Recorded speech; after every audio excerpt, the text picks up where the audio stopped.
October 25th. Chief, would you start us in a pledge, please? I pledge allegiance to the flag of the United States of America and to the republic for which it stands, one nation, under God, indivisible, with liberty and justice for all. Thank you. Next on the agenda is swearing in our newly elected officials. So if we could have Councilmember Osenga and Councilmember Calhoun at the dais with the clerk, please. Okay.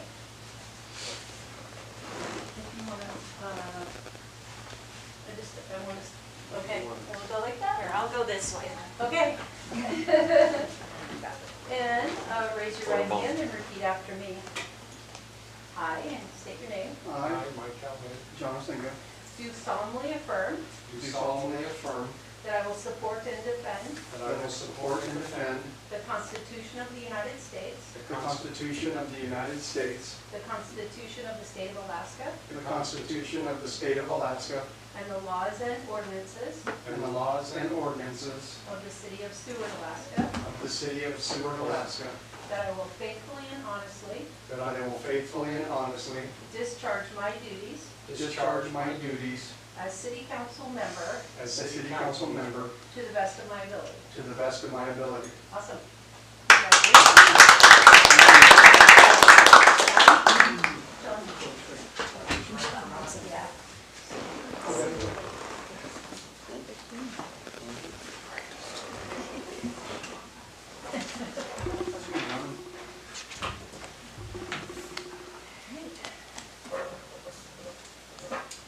Yeah. Thank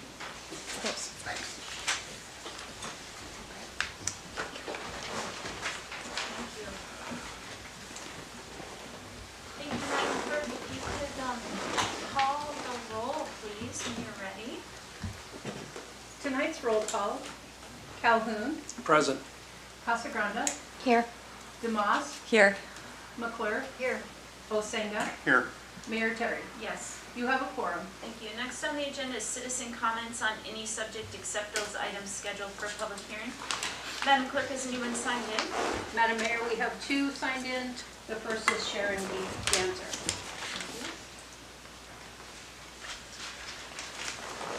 Hello, I'm Sharon Danzer. I live outside the city limits. I'm here to ask you, the board to, or the commission to approve resolution 2021-120 to guarantee he will provide food bank a lease until November 1st, 2023. The food bank serves 50 to 60 households each week, and that includes approximately 100 people, at least 23 kids under 18 weekly. So this resolution would guarantee the food bank a home until we can find a new one. So, thank you. Thank you. Madam Mayor, next signed in is Cindy Eklund.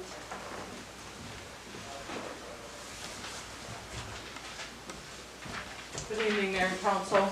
I'm going to give you an assembly report because I didn't have the packet read in time to get you the paperwork to be on a presentation. But some items of interest. So under the public hearing and enactment tomorrow night, there's 3 ordinances. All have to do with solid waste facilities, and one of them is brushing around the solid waste facilities. I'm going to specifically ask them which facilities that is and when that's going to happen, so we can keep an eye on it for Seward. And then they're going to appropriate $366,446 to fix the Monofil 3 over at the Homer Solid Waste Capital Project. There were deficiencies in it, and they're also going to appropriate $375,000 more to the Homer Transfer Facility because they have a new contractor and it's going to cost them more because there were some problems with the last one. And so if you remember, $6 million of the American Rescue monies went to the landfill, the borough landfill, to fix a leach field, and now we're spending this much more. So another reason to really work on not putting so much stuff in the landfill to keep them working longer and not spending that much money, and keeping an eye on making sure Seward's facility gets taken care of when it needs it. And then there are ordinances for introduction tomorrow night. And one of them deals with a U.S. Department of Agriculture award of $189,000 to a compost program for the Central Penn, which is a grant, so it's not coming out of the general fund. And they're mirroring that compost program after the Homer one. So there's two compost programs going to be on the peninsula, and I know that there was an ordinance some of you read that changed some of our city code to maybe move towards a compost program, so keep that in mind. The other ordinances are, they're introducing new items to add to the alcohol and marijuana licensing, and they're going to add that all the information on all the forms has to match. You can't have this mask, and my glasses aren't working. You can't have different officers or owners on you, what you submit to the borough and that are different than what you submitted in your state application. And everybody has to have a current business license. All the officer info has to be up to date, and they have to register for sales tax collection. So there must be some problems in the past. The third thing on there is going to be that the applicant is to include every officer, every owner, every affiliate, and every interest holder in those items.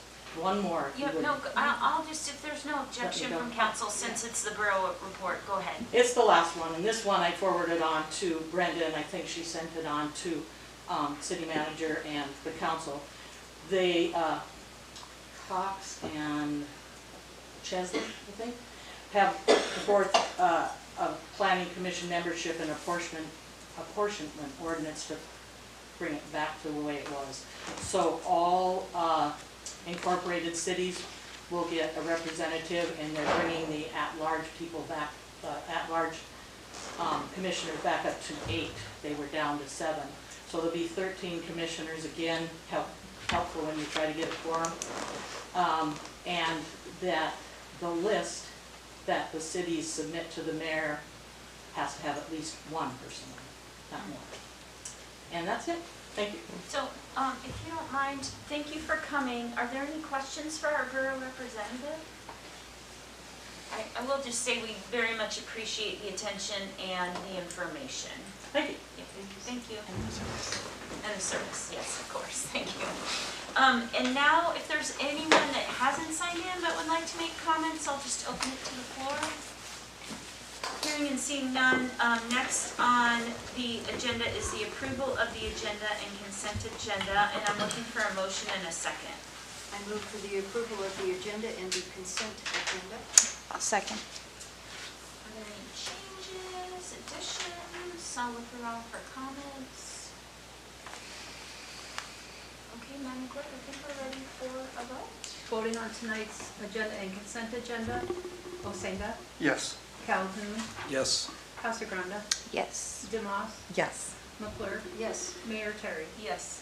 Your agenda and consent agenda are approved, and approved on tonight's consent agenda, Resolution 2021-120, approving amendment number 2 to the lease agreement between the City of Seward and Evo Provide Incorporated.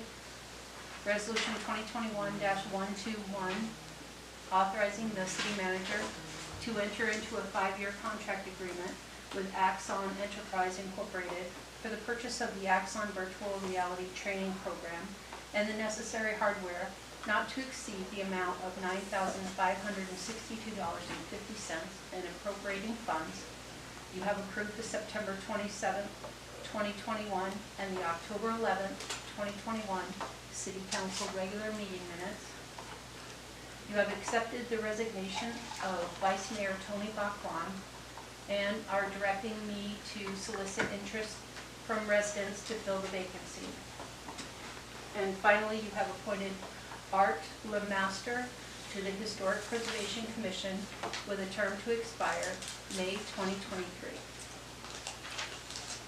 Great, thank you very much. Next on the agenda is proclamations and awards. There are none. And then city manager's report, and that begins on page 4. And I'll turn it over to administration. Thank you, Madam Mayor. One item that you'll see on the next agenda is in response to the ordinance that the borough has that Ms. Eklund spoke about. and it would be in support of returning back to the old language, so to speak. And so that will be coming before you. And it's specifically going back to the 13 seats with designated seats, City of Seward having the designated seat, which we've had. However, that was going to be moved away from. And also, where Seward hasn't had an issue with the submission of a name, other cities have. So definitely supporting submitting names that the mayor has to choose from one of the names submitted versus what the practice is going on right now. Also, I wanted to point to an item in the report, and it's regarding where it states infrastructure projects supporting housing. And I just, again, wanted to point out our conversations and direction with R&M, our engineer regarding housing, and it's kind of our starting point of, can we have housing where we think we can have housing? Is it feasible? If it's not feasible, we're not going to work on that area. We'll continue to a feasible area. So, and as, of course, decisions and further information come forward, it'll be brought to you. So those are two items that I wanted to highlight specifically. I'll open it up for questions or comments from the council. I guess I have two things.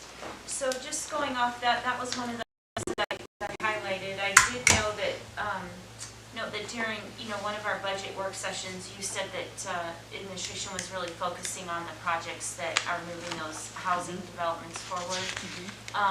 I think no one on council objected, but I just wanted to say that again, that would be my preference, because I think we have been hearing from the public that we need to address our housing problems. I don't know if anyone objects to that kind of focus that you're suggesting, and seeing that you have engineering working on that, that's great.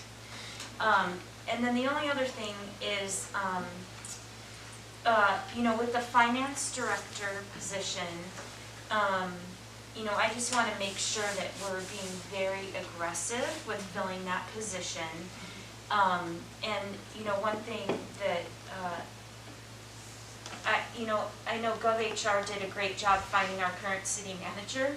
So I wonder if there's other options within what they're able to do, if there's anything additional that could be provided. Like, I think that they're advertising for us, but is there any other services we could work with them on?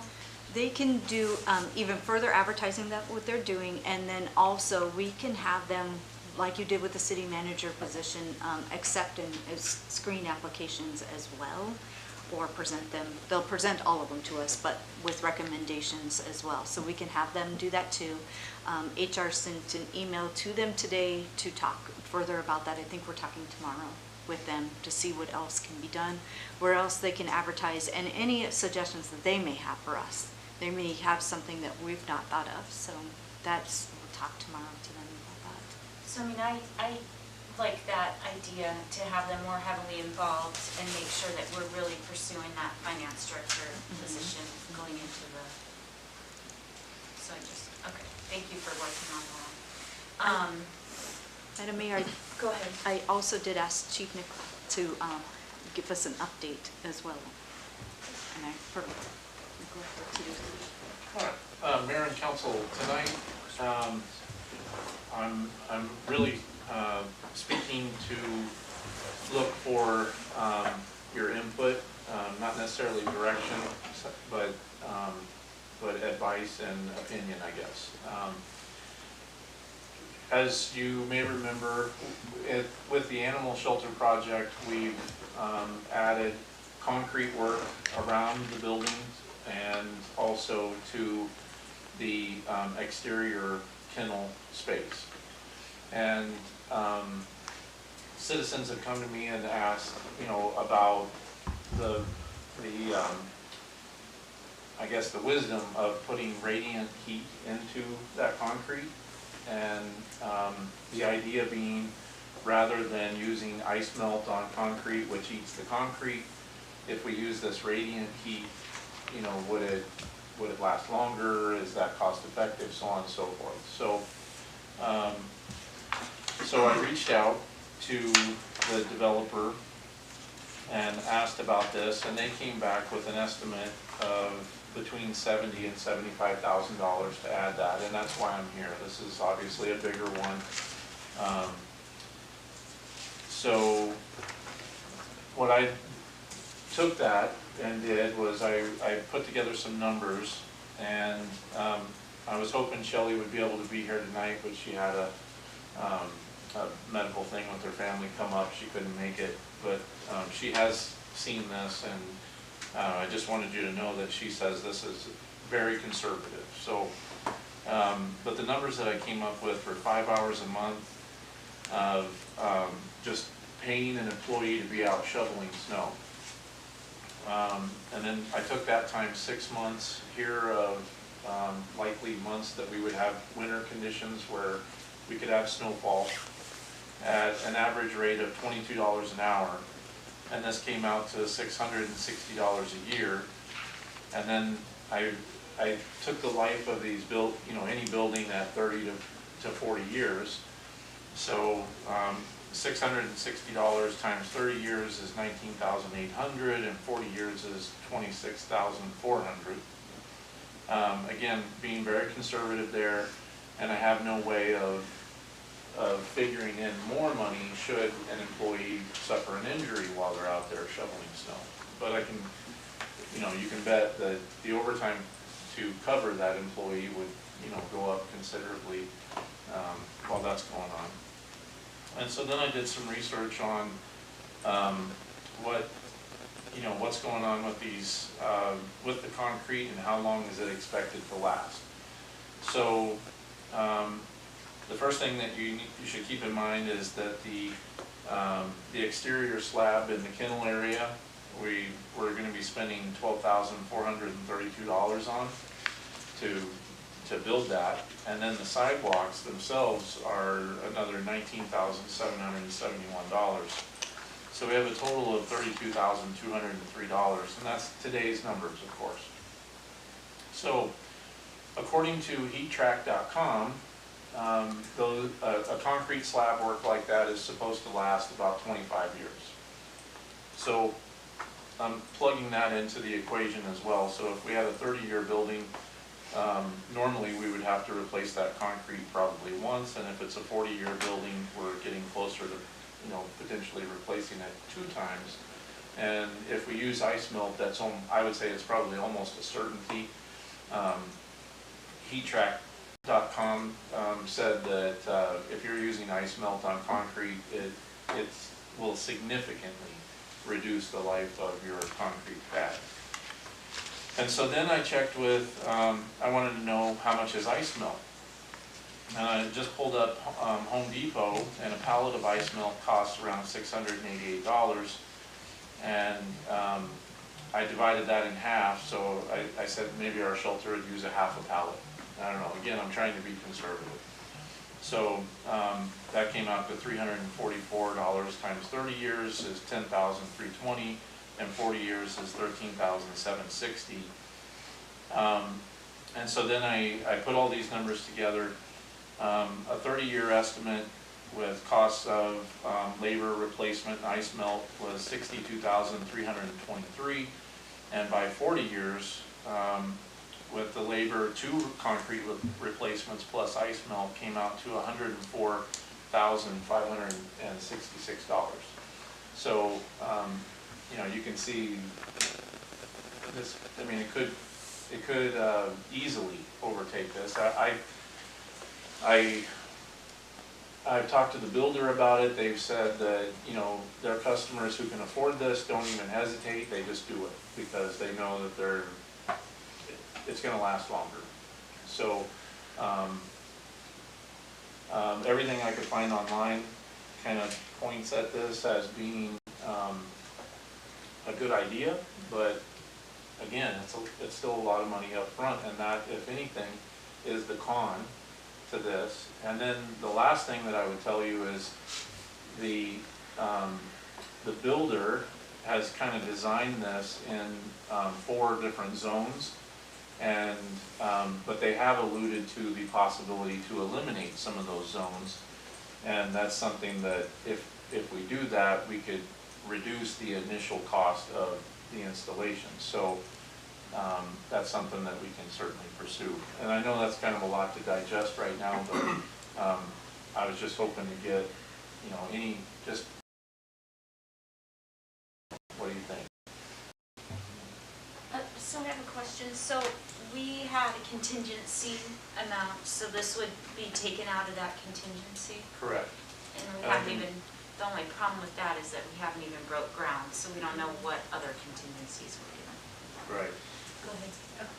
Did you ask the lifespan of the heating installation? I mean, these break down eventually, right? Well, they actually, They do? they're known for lasting a very long time. Okay. So, and the way that it's also kind of interesting in our build.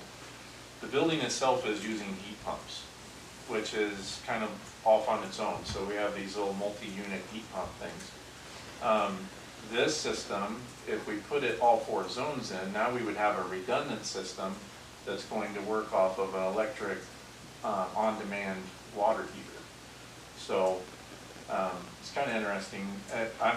I'm still learning a lot about it myself. I thought it was kind of a manually activated thing, and it's turning out to be, there's actually sensors that know if it turns a certain degrees and then they kick on. So yes, sir. Go ahead.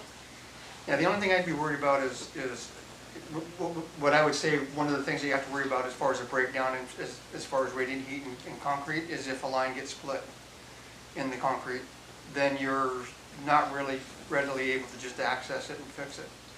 And that's one of those things where you'd have to isolate that whole line and then take it out.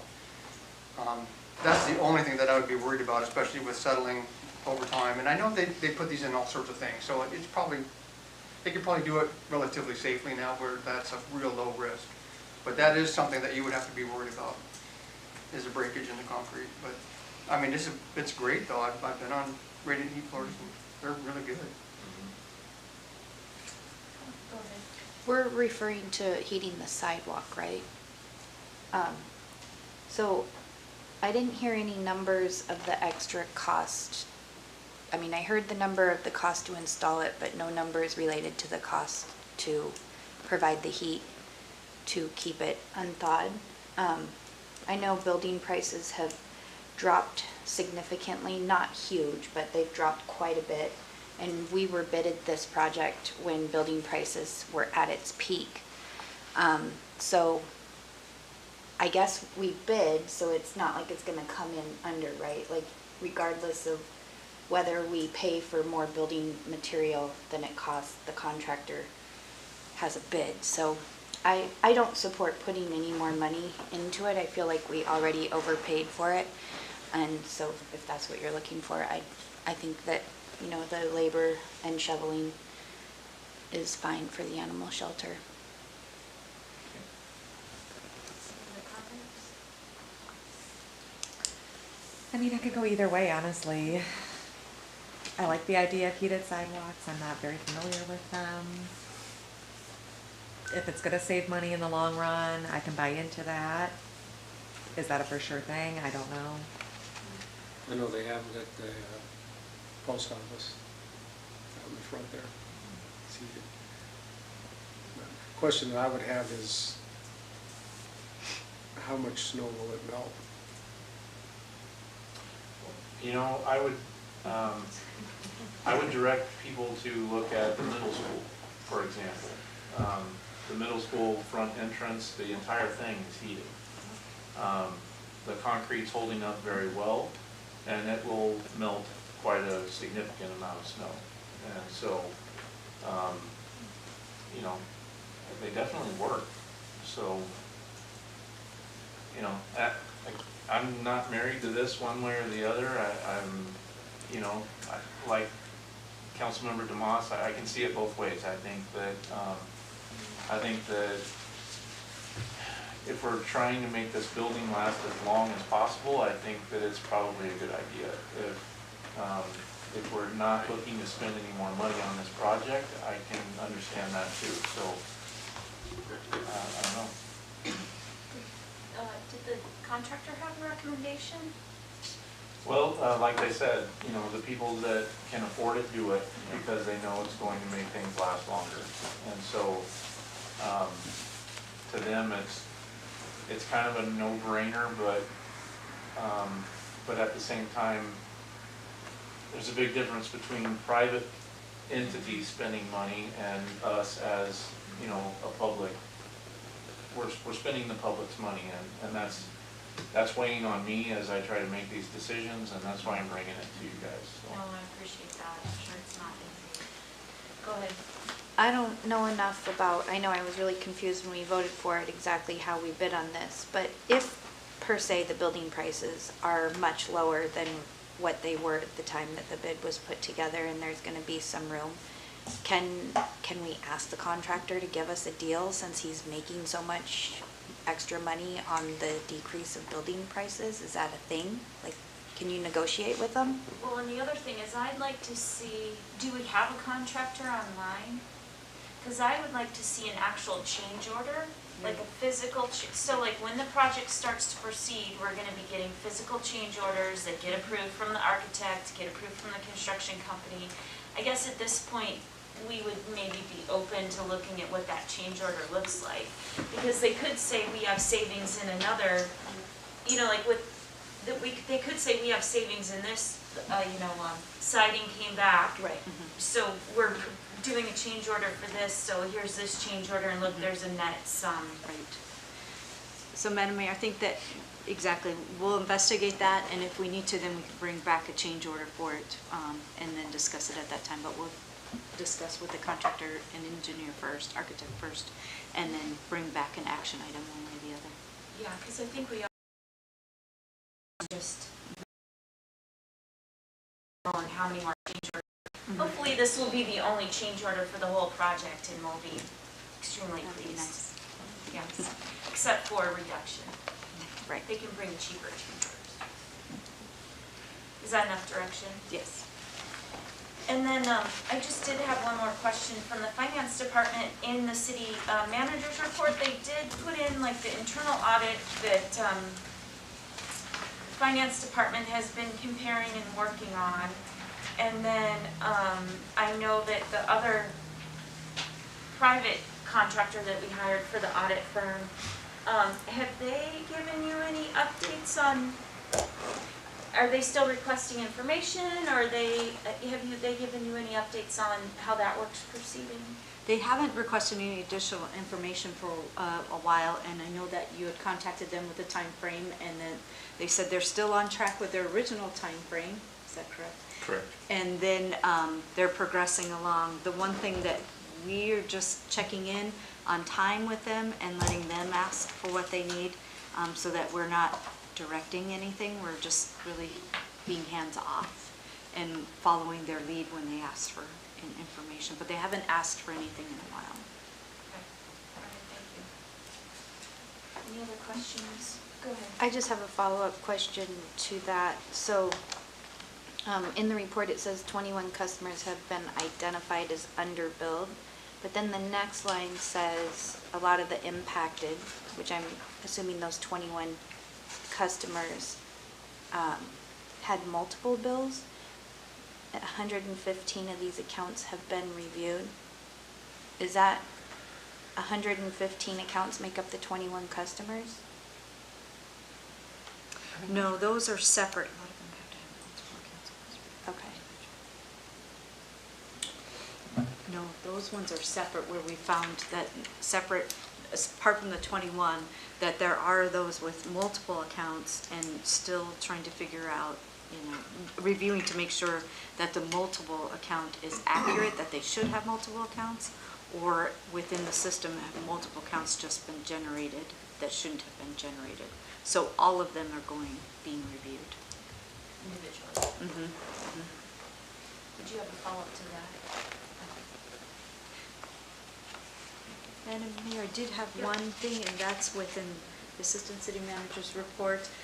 As you can see, he's started reporting on the items in the resolution that you adopted. So that there'll be an update in his report, and also, I don't know if you want to touch on the process. Oh, okay, so the second bullet point, top one on page 8, we received a email from Wayne Oselo, who's, I guess, one of the project sponsors for the USS Alaska project. We were going to be pursuing land other than that, which is the city of Seward for their project. So I know there was a lot of discussion and they provided a presentation, but they're looking into other options at this point in time. Great, go ahead. I have one question on the fire and building department report. It says fire and life safety inspections. Year to date, 3 inspections, discovering 573 violations. That has to be a Okay. typo, yes. We'll get that. That absolutely is a typo. Got it, yeah.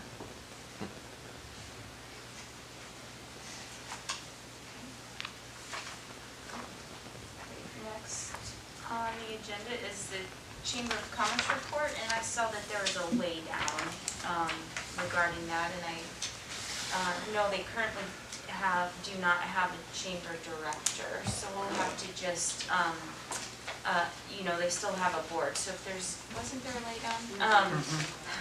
If, I just breezed through it, I didn't have any questions, so I would say if there's any questions for the chamber, we can direct emails to their board.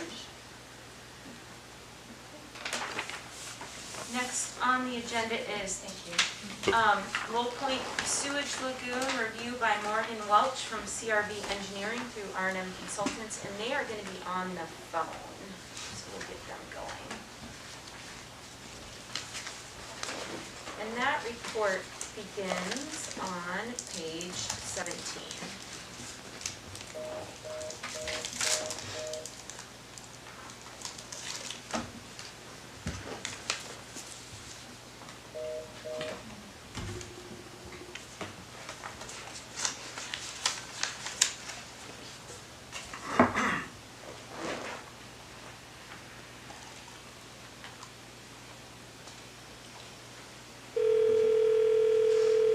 Welcome to the GCI.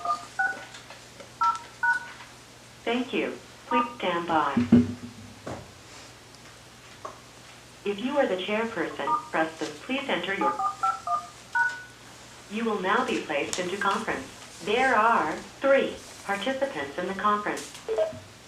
Hello, you're on with council, and it's on the portion of the agenda for your presentation. Can you hear me? Are you there? Hello. Hi.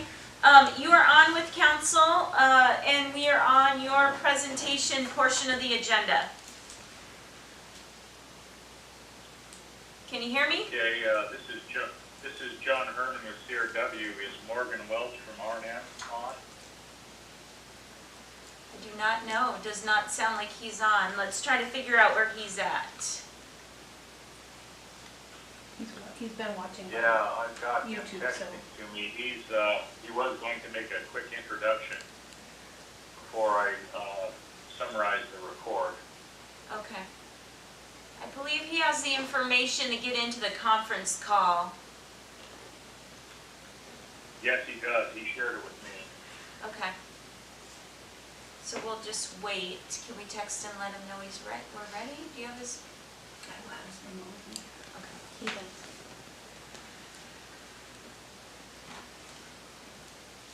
Oh, is it in the packet?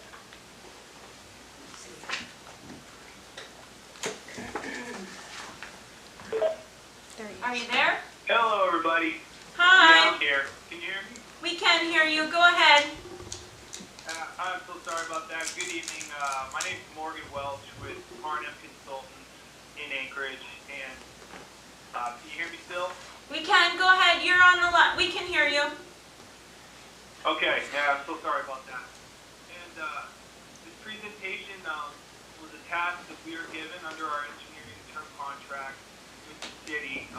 We were asked to go out to the wastewater treatment lagoon, take a look, inspect the lagoon, take a look at the aeration capacity, and perform some higher level calculations regarding the lagoon's adequacy for the population and just a kind of an overview assessment of its performance and any issues or challenges we think it has, and also recommendations for any improvements.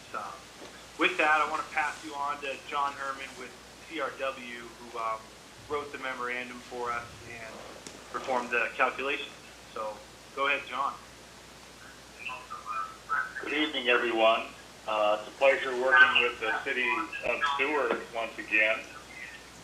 So I'll just take about 5 minutes to summarize the report. Maybe if someone, maybe, There's a Morgan, bit of it might be detail. you on, maybe mute your phone. We're getting a little echo. Okay. Done deal. Sorry about that. Go ahead, John. Sorry about that. Let's see here. I'm going to turn my volume down on the That too. Facebook live stream. How are we sounding now? You sound great. Okay. Yeah, I was going to take about 5 or so minutes just to summarize the technical memorandum that we wrote. There's a lot of technical stuff in there. I'll try not to belabor the summary with a lot of that technical stuff, basically to give everyone the basic findings of our study. We were invited to take a look at the operations of the wastewater lagoon there out at Lowell Point earlier this summer. And it was kind of in response to some of the challenges that were going on early in the summer with the odors that were being experienced out there earlier this spring. Morgan Welch and I traveled to the city of to Seward. It was in early September. It was right before the Labor Day holiday. We met with Doug and chatted with Doug at length about the objectives of this task. And then we traveled out to the lagoon, and he showed us around, showed us the area and the developments there that are neighbors to the wastewater lagoon. And at the time when we were there, it looked like the lagoon was operating just fine. There were no odors at that time. The water looked great. It appears like it was operating as intended. So after that site visit, we returned to the office and we performed a desktop analysis of the lagoon.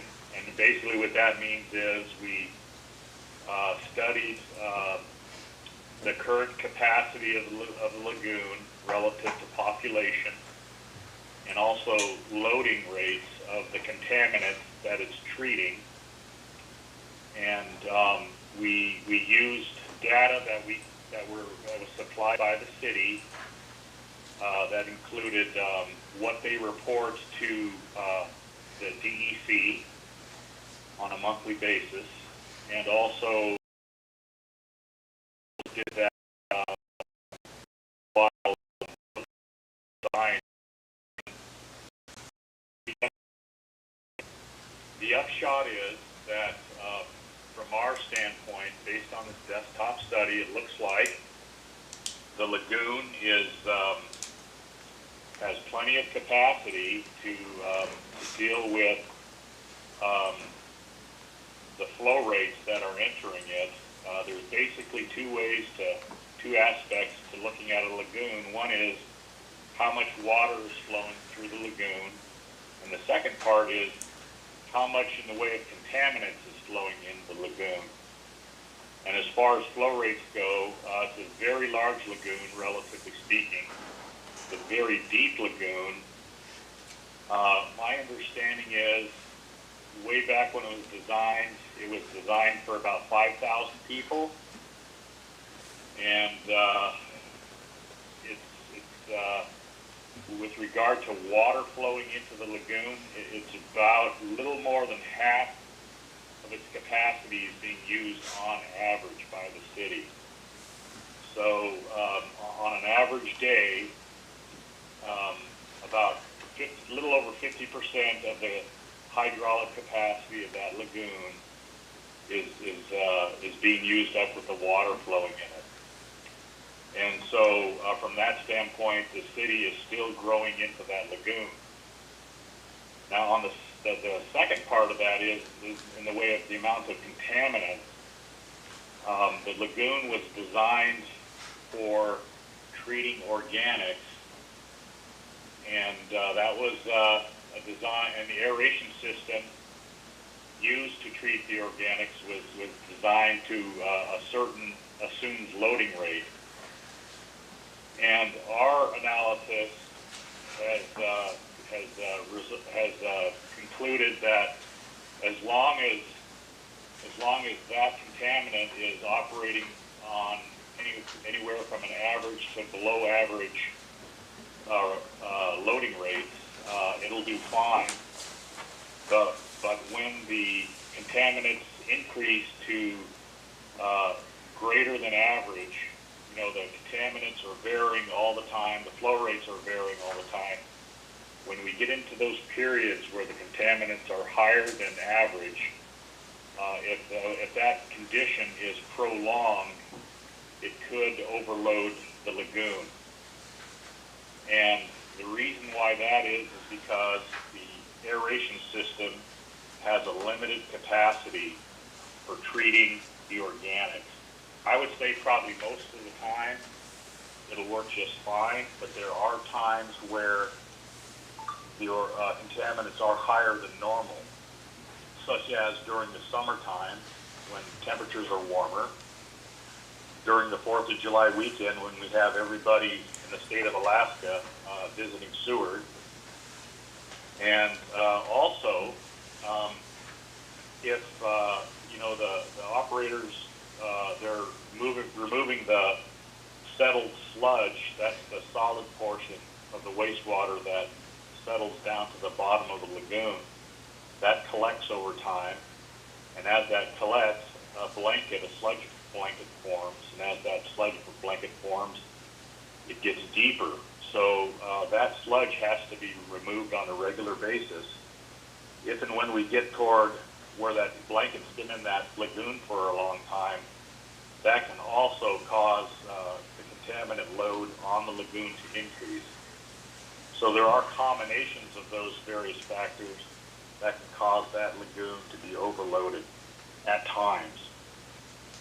So the upshot is that as the city of Seward continues to grow, for average conditions, I think that lagoon's going to be fine in the way of capacity into the next 10 or 20 years.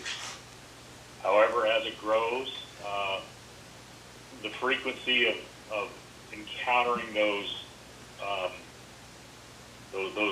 conditions that overload the lagoon will happen more and more often. And so it's our recommendation that the city consider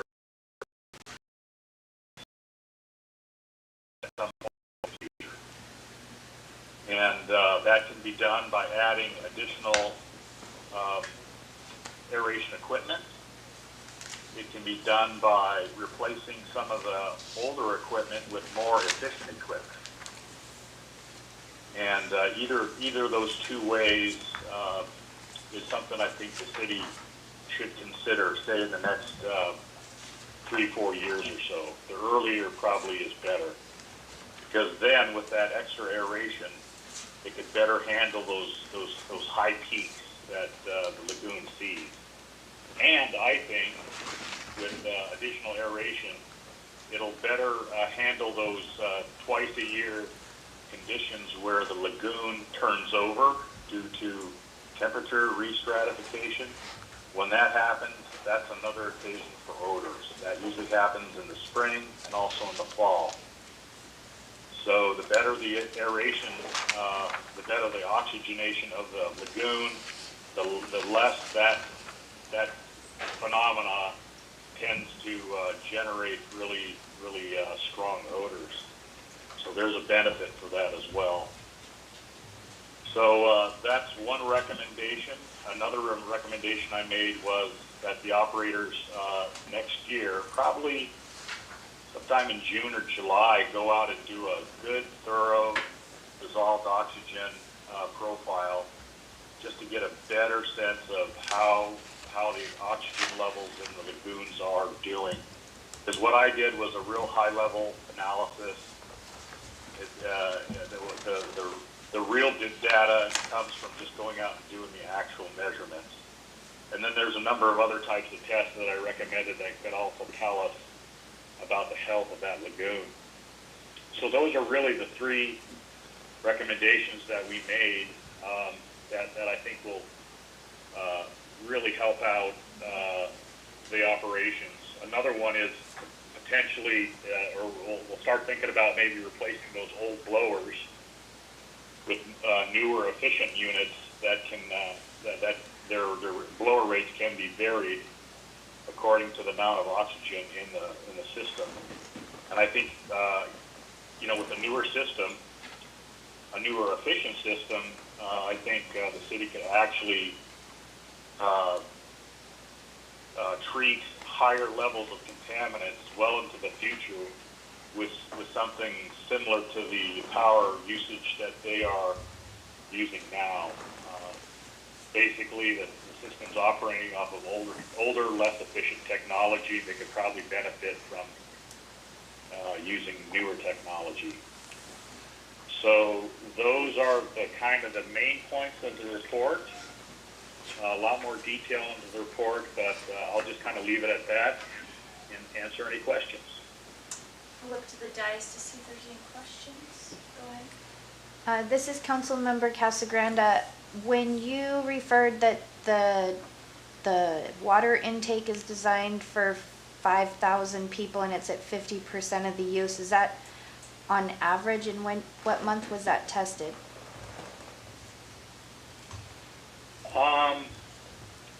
Yeah, so the number 5,000 I got was from some documentation.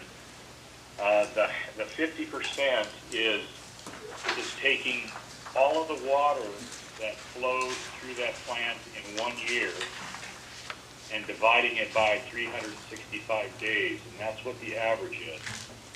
Thank you. So, and that average is about 50% of the design flow rate for that facility at this point. Okay, thank you. Good. So some days you get more flow, some days you get less flow. Certainly in July you get a lot more flow with more tourists, actually throughout the summer. In the wintertime you get less flow, but it all averages out to about slightly more than 50% of the design. Thank you. Councilmember Casagrande, did you have your hand up? Councilmember DeMoss here. DeMoss, yeah, sorry. Thank you. I just wanted to clarify and reiterate that you said that it could be, the current lagoon could be fine for 10 to 20 years. Is that under the assumption that we would increase the aeration capacity for those days or times that it becomes overloaded in the high season? Say, like, if we were to do that, then it would last 10 to 20 years more? Well, actually, I think if you increase the aeration as recommended, you could probably go beyond 10 to 20 years, well into maybe 30 years or so. It really depends on the how much population the city of Seward will grow, and if you have industry that starts up there, that'll make heavier use of the wastewater system. For that 10 to 20 year window that I talked about, the caveat there is I think the lagoon will operate fine when you are at average conditions or less than average conditions. If you start getting prolonged greater than average conditions in both flow rate and contaminant load, you will start to overload the aeration system. So, so I would say that in the next 10 to 20 years, you're probably well advised to look at your aeration system if you want to avoid those occasional experiences of odor and maybe even a permit violation. Which, by the way, the Lagoon has done a great job in meeting the discharge permit levels over the years. Thank you. Any other questions? Looking at administration, the blowers and the additional aerating systems are not on the current CIP list, is that correct? There are some on there, and it is something that Doug and I have talked about, adding more onto the CIP, but we need the pricing for that, the amount in that. You and I talked about adding some into the budget. Go ahead, Doug, thank you. Yeah, the pricing we've had a $70,000 that we put in that we were hoping out of the budget to be able to cover, but really where we're looking is the water sewers rate study, is we're putting these numbers as we get them into that rate study to determine what the rates need to be to get that recovery when we get there. If we can do this first aeration out of that, man, it puts us ahead of the game. So that's where we'd like to. We've been pricing them with a contractor that we worked with for the sludge eating bacteria, and we've done some new and extra things out there, and so far it's been pretty decent. I haven't heard actually any complaints since we got done with the thing, but it doesn't mean it's totally solved. We're certainly on it and trying to, we don't want it to have any issues. So from your responses, it sounds like you've taken a look at these recommendations that have come back and started to plan on implementing them. Prior to this evening. Are there any, go ahead. Just to clarify, Doug, I don't know if somebody else can clarify this, but you said we did budget 70,000 is already in the sewer budget? We put in that we wanted to take that, we'd have to come to council for it as we get that So bid, it's- but it would come out of the sewer enterprise fund. So that's what's on the CIP list? Yeah, it's just part of the improvements we had in, Oh. on there. We've It's in the got the other ones, but we would take okay. it out of, and we bring a resolution into you to say, here, we want to take this out of the sewer enterprise fund for this amount. You would then be able to vote on it to take it out. It's not in the operation budget. That it is not in the operations budget? No. It's not in our current budget.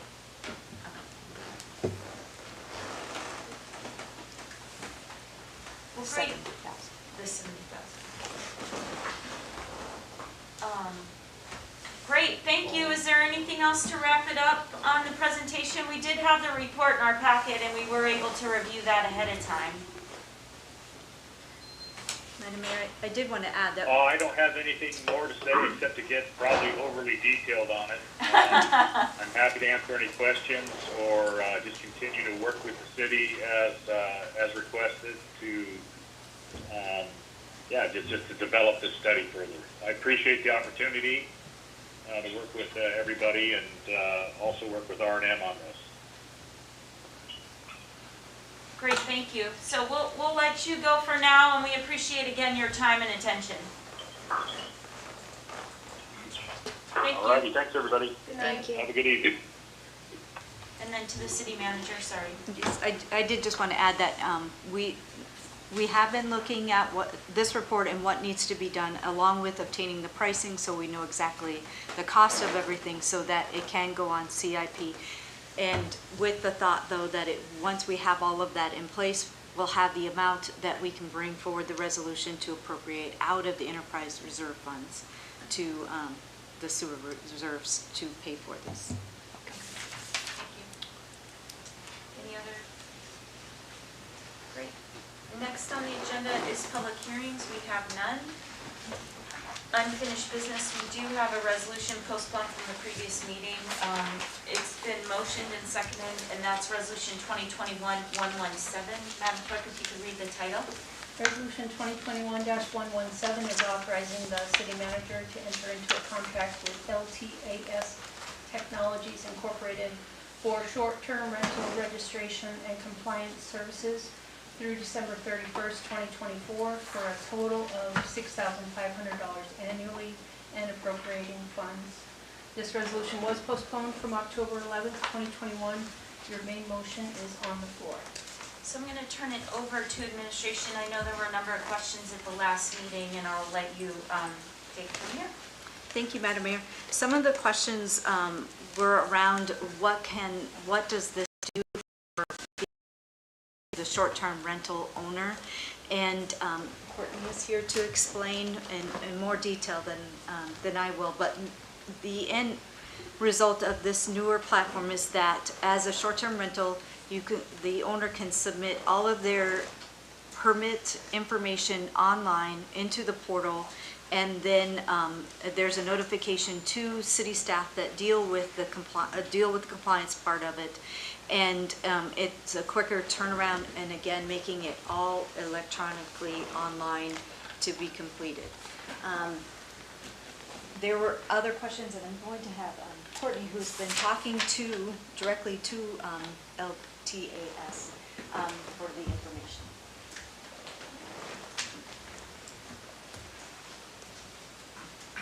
Yeah, were there other questions that you wanted to ask at this time, or just have me elaborate a little bit more on? Well, why don't you elaborate, and then if there's follow-up questions, we'll quiz you on that. Thank you for coming tonight. Yeah, you're welcome. So the contract that we're hoping to sign would have a three-part component of monitoring, and then online registration, and then compliance outreach. So the monitoring is just basically providing information of how many listings there are in Seward. And those kind of numbers do monitor all the websites. So if a listing is posted on multiple websites, we would know that they were posted on multiple websites, which isn't important, but that's important to understand. With the number that we get, there are going to be duplicates, but the Hamari technology does weed out those duplicates and give us an exact number.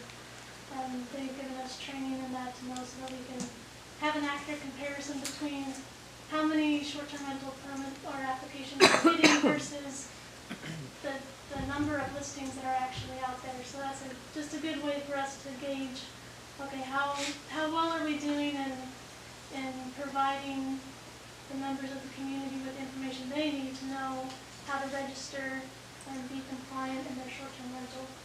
Then the online registration is really beneficial for not only our department but other departments as well, in that we can customize the application process to fit our application and our needs, so that when a short-term rental applicant applies, they'll fill out their information online, and we'll be able to get it in and not have to re-enter it in, because right now we get the hard copies and then we have to re-enter them into our computer.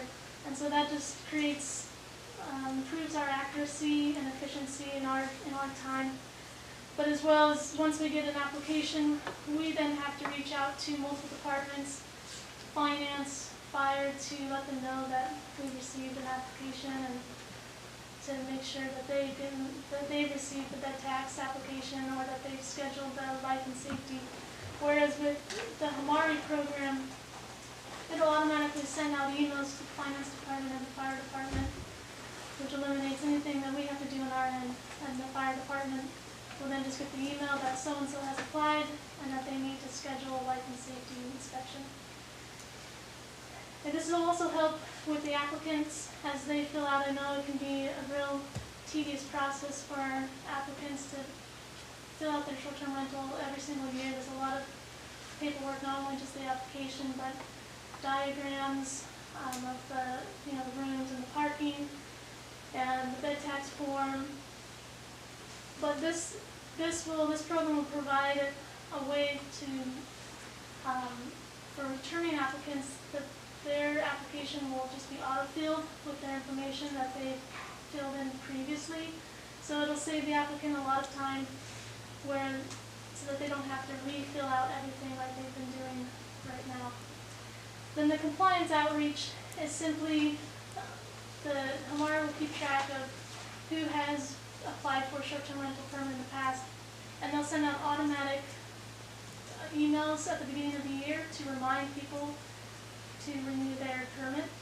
And then any new short-term rental listings that come up online that don't show that they've received a permit yet, Amari will reach out to them with 2 phone calls or 2 letters to inform them that they need to apply for a permit and provide them that information.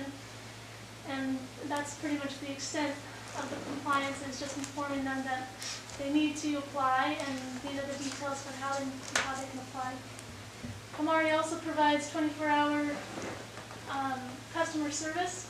So for anyone who's not comfortable with using an online database to fill out an application, they can call the 24-hour customer service to get help that way. And of course, our departments are always available, but that's just another way that, you know, maybe Amari can weed out that time, the time constraint on us always answering phone calls to help people fill out the application, if they have that in place where they can hopefully help people first, and then if there are others that prefer to go directly to us, then we can still be there for them. Great, thank you. Are there questions? I guess I have some questions about, you know, it's been said that there's, which I think it's not only been said, but it's been true. Like in the past, there's just been multiple violations, and it's actually the same property, or, you know, those mistakes are being made or found. How does that get sorted using this contractor? Do they reach out to you, or do you look at a list they provide? How does that get sorted through? So when you say multiple violations, are you just referring to like not having a permit, or just like as in the life and safety inspection? Or? Yeah, sorry, that's good. So not the life safety, but saying there's you know, X amount of bed and breakfasts in Seward that don't have the correct licensing, and then when you dial in that number, it's like there's you know, multiple listings. You know, one listing, but it's multiple just because of addressing is a little different, or the name is a little different. Like, how do those things get sorted through?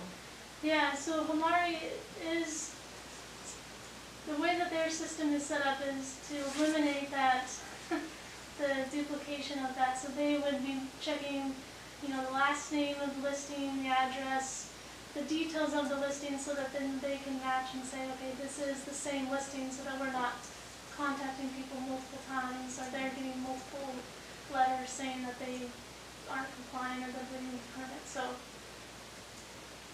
that would, I mean, that's what I've been talking to Alan, who is the Amari director. He feels confident that their system will be able to eliminate those duplications. But did you have a question? Well, I was just going to say, it sounds like that if they find somebody who's they feel is not in compliance, they're going to contact that person with a letter. right. And then they just have to respond. And then that's kind of, I think that would be the start of getting everything solved. So, I'm not sure the past, but for example, if everything that Amari is telling you that they will do, based on the letters that I got when the city took Amari software and sent out letters, that means I would have gotten 12 calls for 3 properties in the compliance to say that I was non-compliant. But there was crazy stuff that came from that. I mean, I had a letter from my house address, that I've never ever in a day in my life had a nightly rental person in my house, that was addressed to the people that own one of the properties that I manage, and then vice versa. There was a lot of cross data. So, and then also, you know, based on our citizens' email that we received firsthand working with that software, I'm just a little concerned if we're being sold something or how it actually works. Have you personally had time to dig around in the software and work with it? I've looked at it a little bit, and I am curious to know, because from my understanding, I was under the impression that we only had the monitoring aspect of Amari, that we don't have the online registration yet or the compliance. So any letters that anyone has received, from my understanding, were from directly our department, which would explain why they were duplicates and just, trying to reach out to whatever information we had, which is often inaccurate or incomplete. I forgot your other question. That's good. No, you're good. Thank you. That answered it. Okay. Go ahead, Councilmember Demas. I have a quick question. Thank you for all of the information. I am wondering how, without this program, enforcement is handled. Yeah, so without this program now, we simply rely on the public informing us that, hey, so-and-so has an Airbnb, I don't think they're registered, and then we have to look into it, which, is just taking, word of mouth, or we use past records. So, we can go through and see, oh, so-and-so had an Airbnb last year, they registered, but they haven't registered this year. So then we have to go through all of those records and then reach out to anyone who hasn't applied for a permit and say, hey, are you operating this year? And so, we can still do it. We wouldn't be able to catch new Airbnbs or new short-term rentals that don't know that they need to be permitted. It would just be relying on past information and just word of mouth and community members that bring something to our attention. Go ahead. Do you, about how much time does the department spend on that every spring or season right now? Yeah, so the application process, we start getting applicants in January, and and we get applications all the way through. We were getting them through July, and so for a good chunk of those months, we're spending about 4 or 5 hours of our day getting the applications, entering them in, going through that process of contacting all the departments, and reaching out to applicants if they don't have certain paperwork that we need to still get from them. So it does take a lot of time out of the regular other items that we need to do in our day. Thank you. Any other questions or comments? Well, Go ahead. I was just gonna say, it sounds to me like, if they're going to, if you're someone who gets signed up in 1 year and then the next year comes around and they send out a letter saying, hey, time's coming up, you gotta renew your stuff, it reminds them. Everything can be done in one spot, which to me makes everything simpler. Maybe there's a little less confusion when people are, and a few less mistakes that someone honestly makes. Seems to me like this just takes all the possibility of just a simple mistake out of the equation and makes it real simple for people to do it. So I'm going to be in favor of this. Any other discussion? Go ahead. I have a question for the clerk. I just received a great email saying that I can get my business license online. Is the software that we're using for the business license also software that we can incorporate permitting? Can it be so that a long-term lodging can also apply for their permit? For the initial launch that we're putting out next month or by December 1st, it's business license only. And what a person can do is upload their completed short-term rental application. That filling out the application would be an enhancement that we would look at for next year, potentially adding in. And how much is that software a year? I think it was 7,000 or 7,400. I mean, I'm not, yeah. Go ahead. I would just like to say that I've gone back and forth on this quite a bit for a lot of different reasons. One not even being the $6,500, but I would really like to see a more efficient product. So I love the idea of the software allowing for us to do everything online and for it to communicate between all the departments, fire department, building department, everything. I think that's really important. I have concerns about the, as I always have, the specific enforcement just on the short-term lodging industry. And so I'm not totally completely sold on the enforcement portion of it. I think most people are compliant, and if they're not, will be told on or educated enough to become so. And I hate to see our efforts going in that direction when I feel we have so much more positive things to work on. I don't think I'm gonna support this right now, only because we have a new community development director coming in, and because of the email that we received from our citizen who has worked directly with this software already and is quite frankly seemed very against it, and who I know and trust professionally, I think that we should wait for the new director to come and give his input and let him help make that decision. I might note that I looked for the termination clause, and either party may terminate this agreement in 30 days. So I hope that as we're getting these different softwares online and systems online, we're testing which is the best system and which company gives the best customer service. We can figure out between the companies which ones we can maybe have a comprehensive, between the different departments. If we're picking different software, it would be nice to figure out who has the best customer service, who has the best software system, and then, make everything comprehensive across the departments and work out off of one system. Go ahead. Well, I've been back and forth a bit too, but what you said tonight, a couple of things. Well, I did check the 30-day notice for, if it isn't working out, we can pull out, so that's a thing. It sounds like the compliance component is just 2 letters. That's not really an onerous protocol. I'm not worried about that. I like the online application of all the things, consolidation that way. I think that's bringing us up to some standard that we really need. So I'll be voting for this tonight. Any other comments? Go ahead.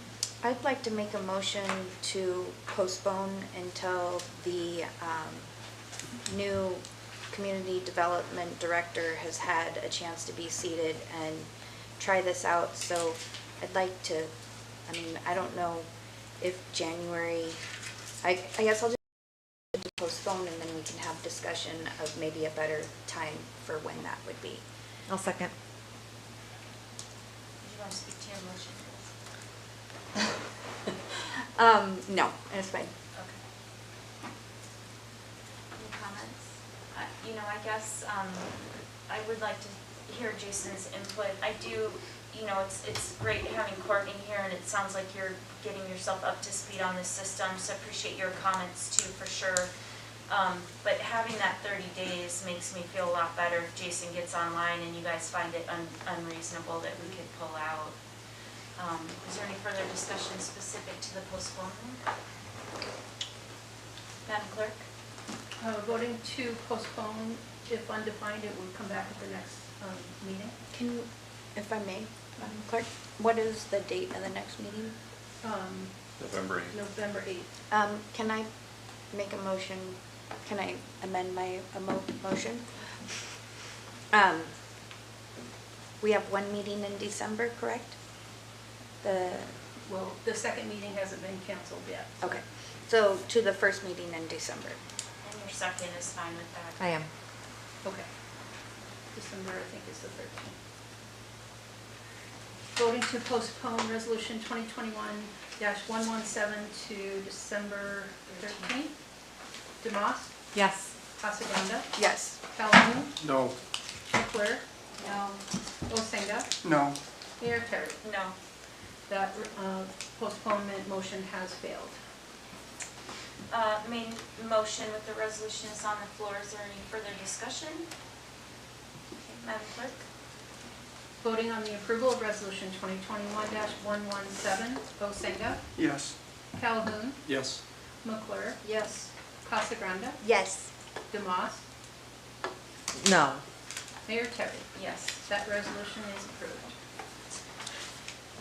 Next, there's no new business resolutions, other new business. Next on the agenda is organization on council. If you'll turn to page 102, and Madam Clerk, if you could outline us, please. Madam Mayor, council can provide nominations from the floor for a vice mayor seat that will go for 1 year's time. And if there are more than one nomination, you'll use the paper ballots that are in front of you that are marked for vice mayor. Okay, so I'll go ahead and open the floor for vice mayor nominations. I would like to nominate Councilmember Casagrande, please. Go ahead. I'll nominate Councilmember McClure. Any further nominations?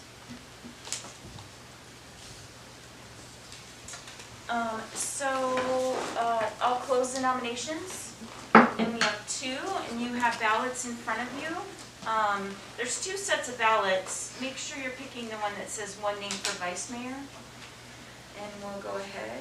So you'll write the name in and then sign it, please.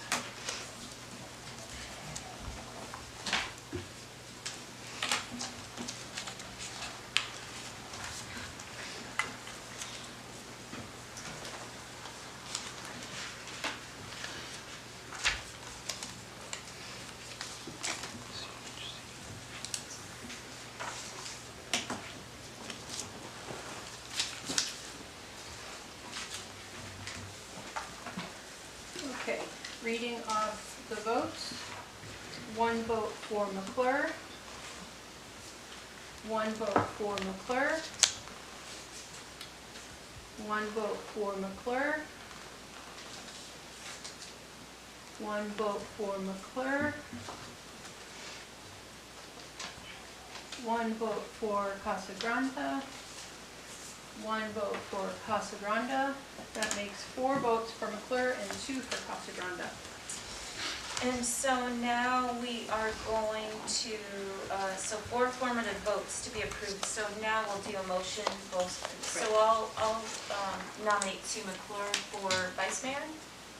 We need a second and we'll vote. I'll second. Oh, go ahead. And then we'll call for a vote. Can we have discussion? Oh, yeah, go ahead. So before we discuss, I just want to say that I am very grateful for the nomination. Thank you, Liz. And I'm also very grateful for the way the last year was conducted of doing business. I felt like with Vice Mayor Baclan as our vice mayor, everything was really out on the table. There was no, I want to use a word that you hate, but you know, like, I felt like we were all very equally informed. And I don't know if it's due to new administration. You know, there's a lot of moving parts, but I just want to say that I hope that moving forward, that we all feel like information is disseminated equally and that we're all privy to the same information from meetings and whatnot. So, thank you. Are there any other comments? I just want to say I feel any of you would be fantastic as vice mayor, and I think Sue is a great choice as well. And clerk. Voting on the motion to approve McClure as vice mayor. Osenga? Yes. Demas? Yes. McClure? Yes. Casagrande? Yes. Calhoun? Yes. Mayor Terry? Yes. That motion is approved. And Madam Vice Mayor, if you will come to the podium.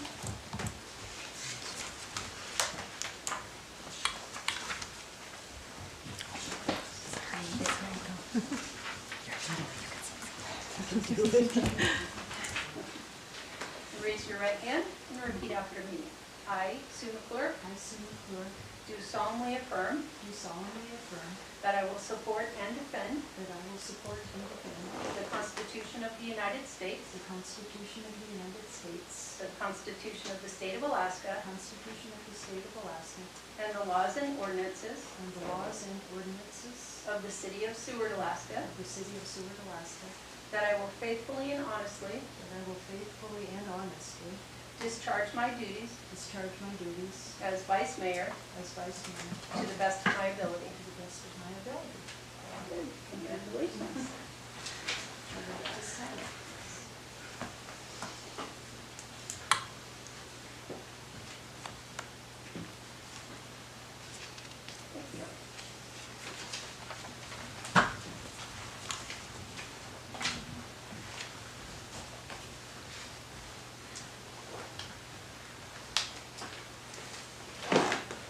next on the agenda is appoint a liaison to the Seward Community Health Center. That's on page 103. Madam Clerk, if you want to outline us on that.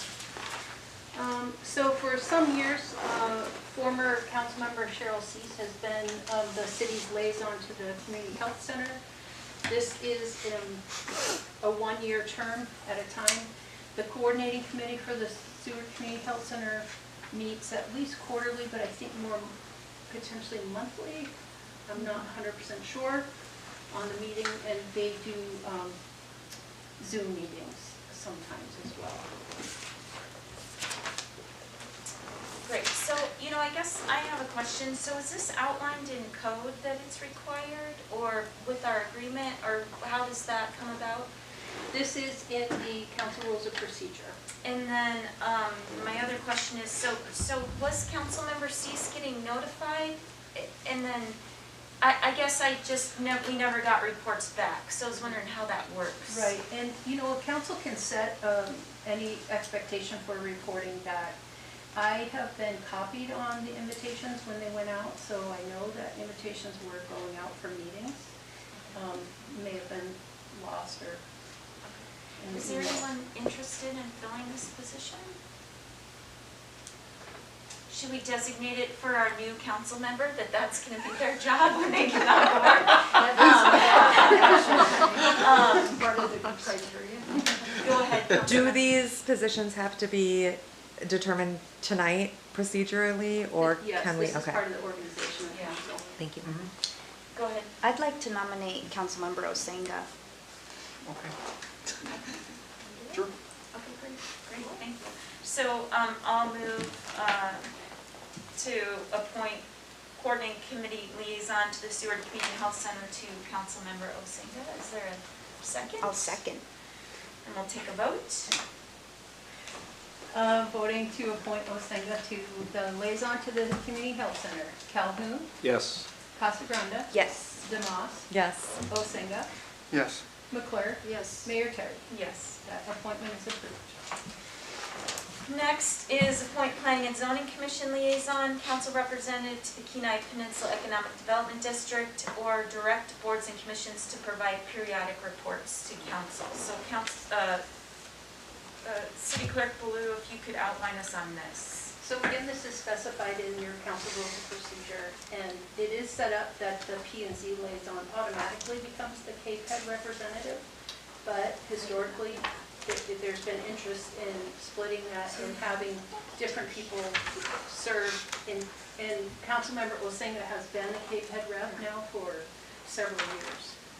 So it's at council's wishes if you want to appoint the same or different. So say that again, which? Planning and zoning liaison may automatically become the Cape Head representative. For the last year, Demas has served as the P&Z liaison, and Osenga for several years has been the rep to Cape Head. Are you interested in continuing your Cape Head, or? Is there anyone, I'll just say, Nominate Liz. Councilmember Demas. That's fine. I would be happy to. So I guess, Cape Head and P&Z, or should we split them out? Do people have other interests in other? Yeah, okay.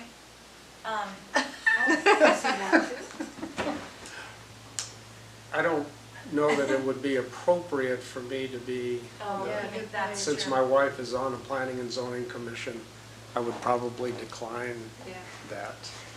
So I'll go ahead and nominate Councilmember Demas as the council liaison to Planning and Zoning Commission and council representative on the Kenai Peninsula Economic Development District. Is there a second? I'll second.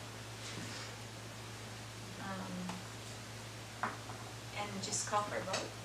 Okay, voting on that appointment, Calhoun, Yes. Casagranda, Yes. McClure, Yes. Demas, Yes. Osenga, Yes. Mayor Terry. Yes. That appointment, both appointments are approved. And then council liaison to the Port and Commerce Advisory Board. You know, that is a day meeting. I don't know who's interested in doing that. Okay, great. Councilmember Consagrande, are you any, Councilmember Calhoun, did I get it right? Raised his hand, are you interested in that at all, or? just a point of clarification, no, I'm not interested at all. But I was wondering if that is something that we have to appoint. I mean, I would think we should, if somebody's interested, but I didn't see it on the agenda. It's not a requirement, Okay, but you certainly can. okay.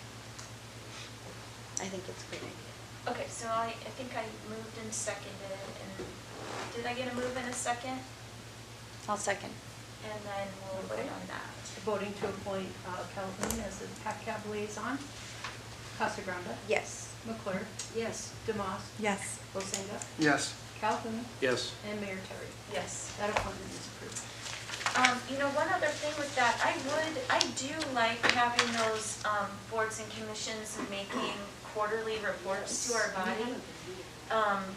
And I think that we've, gone on and off, but it would be great to start that practice up again and have the chair of those, or even just a written report is fine, you know, outline just some highlights from their point of view. So could we request that to the boards? You can. Is the schedule on the top half of page 105 acceptable? Yes, that works. Okay. I just know, I don't know that we've been following that, so if we could just remind, You bet. I think with some turnover. Madam Mayor? Yeah, go ahead. I guess I just want clarification on that when we want the reports in, because I guess I just never really knew how we wanted that done. Will it be on the agenda, or Yeah. will we be informed? Or No, and I will say it's not not the council representative's job, it's usually the chair of those boards. Gotcha. So, yeah, so Thank you. it's administration, bringing that towards their boards, and then it can be included in our packet or someone having it. Yes, Okay. go ahead.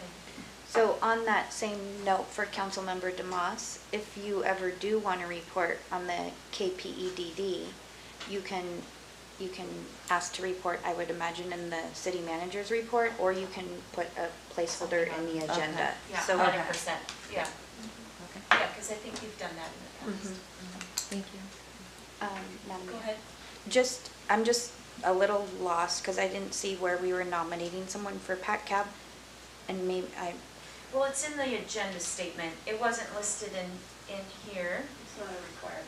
Okay, so. But it is on the agenda statement. Okay, got it. So with that said, are we also going to appoint a liaison to the historic preservation, or is that just nothing we've done in the past? We haven't. We certainly could. Is that something you're interested in? No, ma'am. Oh. I'm just curious. No, and I Okay. wasn't like saying, is that something, I was more like, oh, if you're, it was a true inquiry if you were interested. Is there anyone interested in doing that?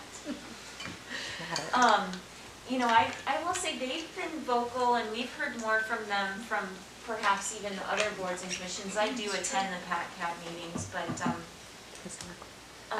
go ahead. I will say, I mean, I've been helping a couple board members just navigating a couple different things, and I love doing that, but I can't commit the time to go attend their meetings.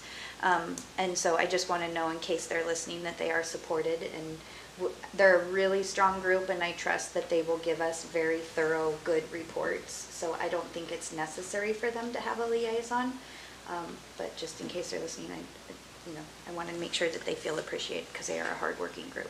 Okay, good point, well received. Yeah,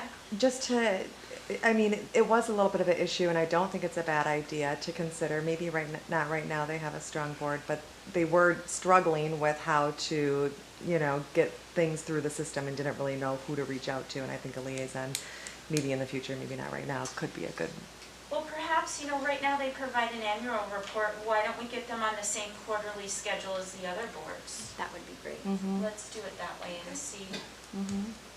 Is there any objection to that? Historical, Yes. and they meet quarterly, or? No, They meet monthly. monthly. They meet monthly? Oh, okay. So is there any objections to maybe that one? Okay. And then we can see from there. Okay, that's great. Just for clarification, the bottom half of page 105, is it council's wishes to just leave the representative and liaison reporting ad hoc as needed? Yeah, okay. It might be helpful, yeah, I mean, you know, and especially if we now have, the boards and commissions coming before us. And just maybe a reminder, if a reach out to the KPEG or, the Seward Community Health Center, or if anything of interest strikes folks. And then on the next page, there are 3 city representatives listed, and I just wanted to bring that to your attention and offer the opportunity to direct reporting, or just leave that as ad hoc as well. It would be great, you know, I don't know, an annual would be helpful at least. Because with ad hoc, I feel like it gets dropped off. I mean, I would like to hear more from ArcTech at the very least. Maybe annual. Annual? Would there be a good month to do an annual? I mean, go ahead. I definitely want to hear from ArcTech, just because after all these years, I don't completely understand it, and I'm not even sure that it is doing anything at this point, if it's something that has dissolved or changed again. So maybe even at the next city manager's report, Rob could update us and help us understand a little bit more what's happening with that position. But I would say annually, and then we could do it like the city attorney, city manager, and city clerk evaluations, how there's just one scheduled each month, January, February, March. So let's plug those in and talk to those folks and do a January, February, March, and they can do a roundup from the year before maybe, or any objections to that? Okay. And Madam Clerk, you'll reach out to those folks? I will. Okay, thank you. I think we've sufficiency. The next item is review the status of council committees and take action or sunset, and that's on page 107. We have special ad hoc council budget committee, which, you know, I will say with the budget committee, it seems like this this budget session, we've just been meeting as a body as opposed to ad hoc, and that's been very helpful. And I think even better for, you know, just transparency. So I don't know if we want to let that ad hoc city council budget committee sunset at this point and just have it be the whole of the body. Okay. And Madam Mayor, Yep.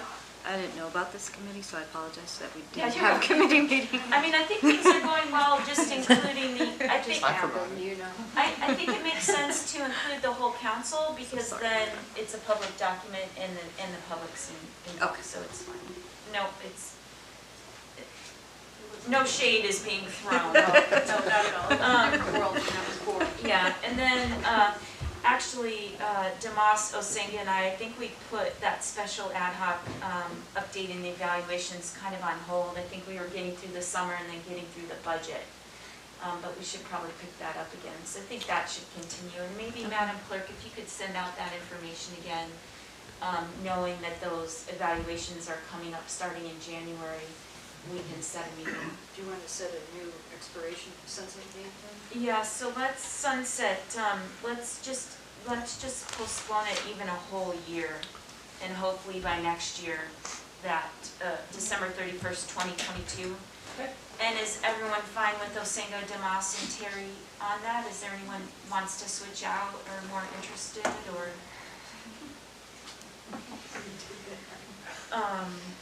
So yeah, if you could resend that information out, I think now might be a little bit of a lull. Go ahead. Madam Mayor, can I just confirm, going back to the quarterly reporting from the boards and commissions, not to make it too complicated, but can we just walk through, just so administration understands how those quarterly reports are going to be scheduled? So is the clerk's office going to be arranging that in coordination with the board chair person then, or I just want to make sure we got that right? So in the past, usually the administration knows that like January, February, March, a report has to be made in, you know, that third month of that quarter.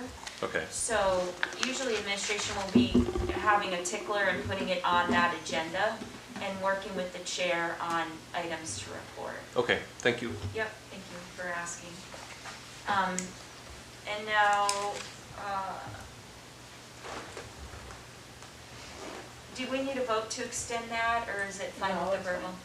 I have it, unanimous consent. Okay. And then next on the agenda, is there any further discussion around those ad hoc committees? Thank you.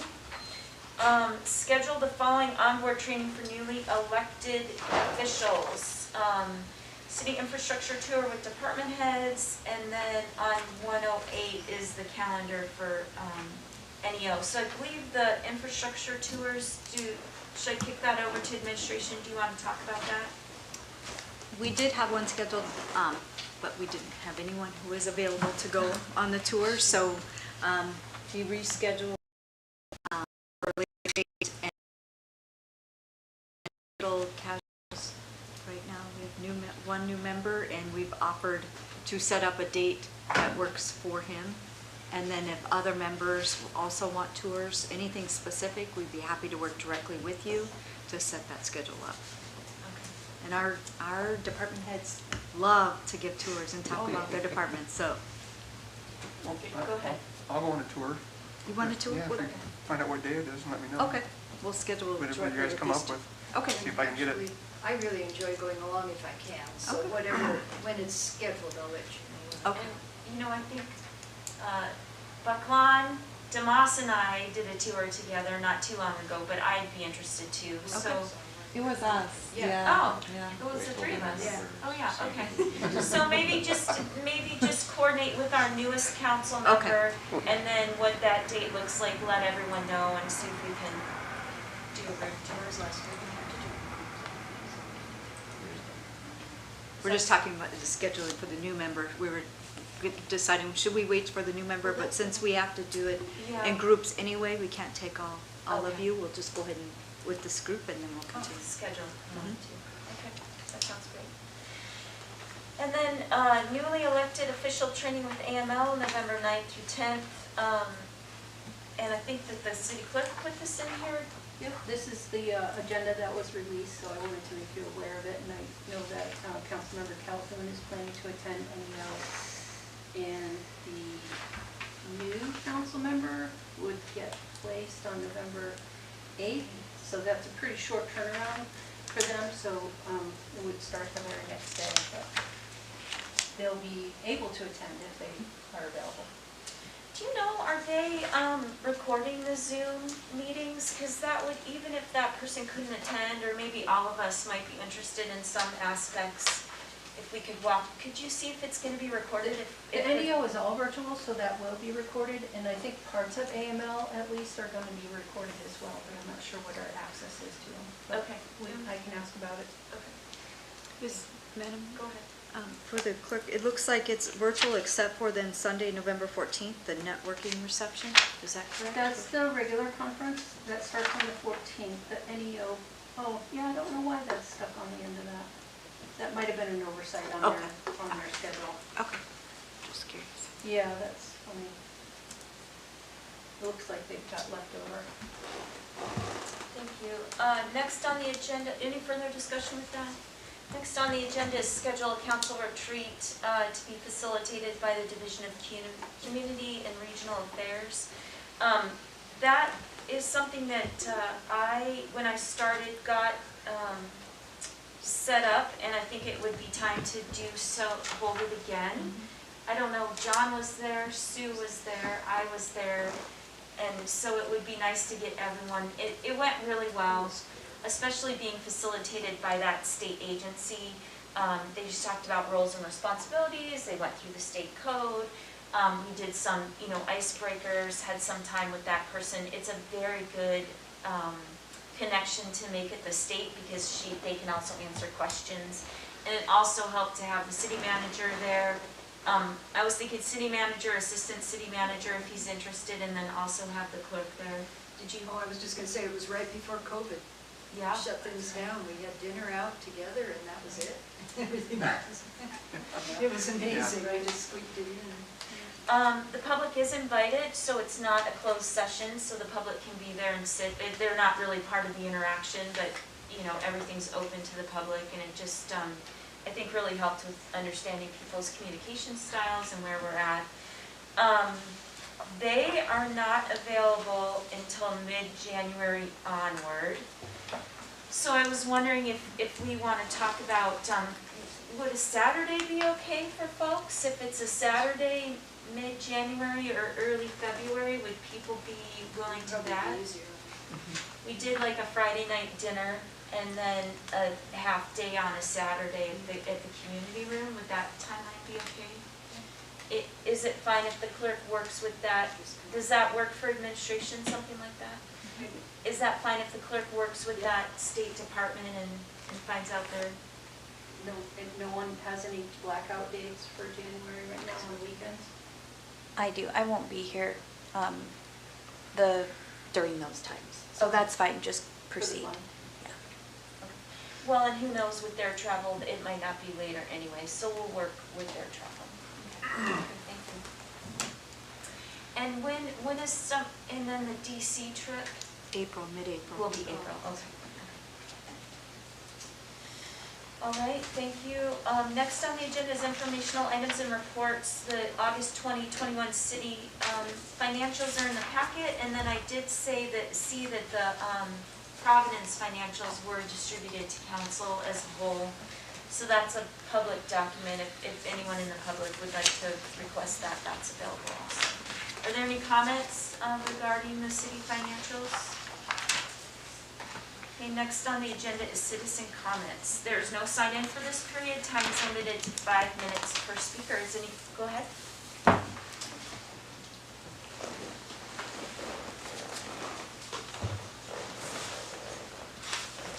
The cat outside city limits. Couple of things. The animal shelter, the one thing you guys didn't talk about was the safety that you get from warm, dry sidewalks in the wintertime. The Sea Life Center has heated sidewalks. The middle school, the post office. This is a place where we get a lot of ice in the wintertime.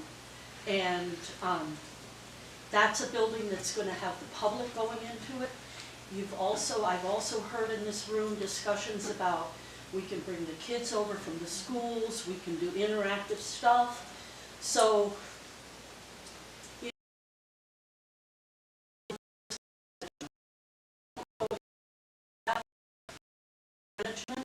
had a risk manager, I'm pretty sure they'd say $75,000 is nothing compared to what would happen if somebody slips and falls on ice because it iced up while the one person you have working is in helping somebody, right? I mean, so I would just ask you to weigh that because I think that in and of itself will outweigh any other concerns. It's just money.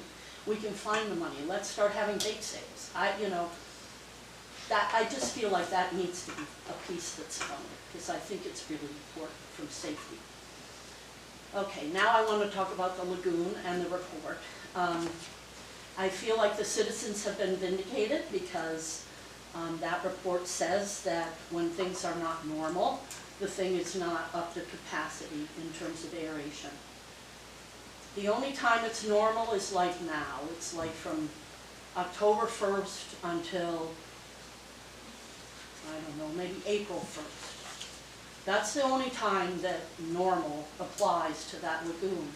Because the rest of the time, what we know from our own experience living with it is that it stinks every summer. It has stunk every summer, including the summer when you dredged it. After the dredge, it was all brand new and it stunk.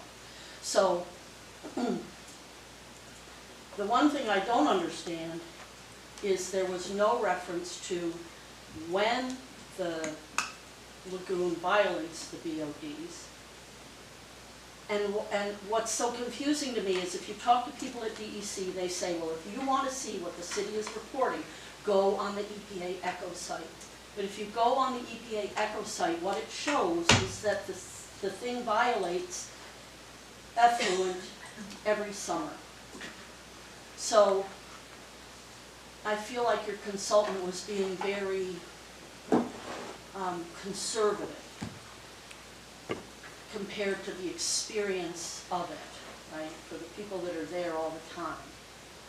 So I just really hope that, I mean, obviously it doesn't, the report does not support you need to build a new one somewhere else. I don't know that it rules it out either, though, as a possible future solution. But whatever can be done, whether it's adding it to the CIP, whether it's looking at the new infrastructure money that's coming, but whatever you can do to find the funding, to do the things that that is suggesting, you know, if we've really got to get to a point where we can go through a summer without making the people that live next to it miserable. And so, and not just the people that live next to it, but the people that visit as well, right? I mean, the complaints that were coming in from customers this summer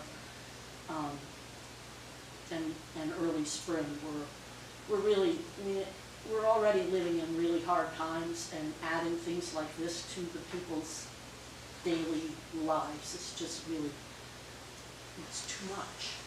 So I just really plead with you to figure out the funding for it, get whatever they've said.